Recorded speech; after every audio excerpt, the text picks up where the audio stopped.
Hello guys, ఈ shot వచ్చేసి sangeet shot అనమాట. మార్నింగ్ పందిరట కంప్లీట్ అయిపోయాక ఇంక ఈవినింగ్కి సంగీత్ స్టార్ట్ అయిపోయింది. మేమైతే ఇంట్లో రెడీ అయిపోయి రిసార్ట్కి అయితే వెళ్ళిపోయాము.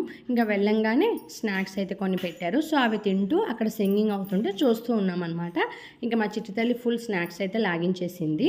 నెక్స్ట్ మా డ్యాన్స్ పర్ఫార్మెన్స్ కూడా ఉంది. ఈ కొత్త ఫ్యామిలీలో చేయాలంటే చాలా భయం వేస్తుంది. నెక్స్ట్ ఈ అవుట్ఫిట్ అనమాట. నా అవుట్ఫిట్ వచ్చేసి నా మ్యారేజ్కి రిసెప్షన్లో వేశాను. మళ్ళీ 3 years తర్వాత ఇప్పుడు వేస్తున్నాను అనమాట. ఈ అవుట్ఫిట్ అయితే ఫుల్ హెవీగా ఉంటుంది. ఈ హెవీ అవుట్ఫిట్ తోటి డ్యాన్స్ ఎలా చేయాలని అదొక టెన్షన్ అనమాట. ఇది మ్యారేజ్కి వేసుకున్న నెక్స్ట్ ఇది సెకండ్ టైం అనమాట.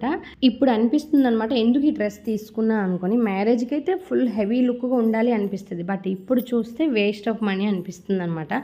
అలా బీరువాలో ఉండేది, ఇప్పుడైతే తీసాను. ఇలా 1 hour 2 hours వేసుకోగలం, అలాగే ఎక్కువ టైం అయితే వేసుకొని ఉండలేము. ఆల్రెడీ ఈ లాంగ్ వీడియో అయితే పోస్ట్ చేశాను అనమాట. ఎవరైనా చూడలేదంటే చూసి వీడియో కింద లైక్ ఇవ్వండి. యాక్చువల్లీ నార్మల్ ఏ సాంగ్స్తో మేము డ్యాన్స్ చేసామో అదే సాంగ్స్ అయితే పెట్టేశాను, బట్ యూట్యూబ్ అయితే బ్లాక్ చేసేస్తుంది. 3 times పోస్ట్ చేశాను, ఒకసారి కూడా అప్లోడ్ అవ్వట్లేదు. అప్లోడ్ అయ్యి కూడా బ్లాక్ చేసేస్తుంది అనమాట. అందుకే నాన్ కాపీరైటింగ్ మ్యూజిక్తో పోస్ట్ చేశాను. మేము ఏ సాంగ్స్కి డ్యాన్స్ చేసామో తెలుసుకోవాలంటే షార్ట్స్ అప్లోడ్ చేశాను, ఒకసారి ఛానల్కి వెళ్ళి చెక్ చేసేయండి. ఇంకా వీడియో మొత్తం కంటిన్యూ చూడండి, లాంగ్ వీడియో చూడకంటే మర్చిపోకండి గాయస్. ఎంత ఈ షార్ట్, మళ్ళీ నెక్స్ట్ షార్ట్లో కలుద్దాం. Bye bye.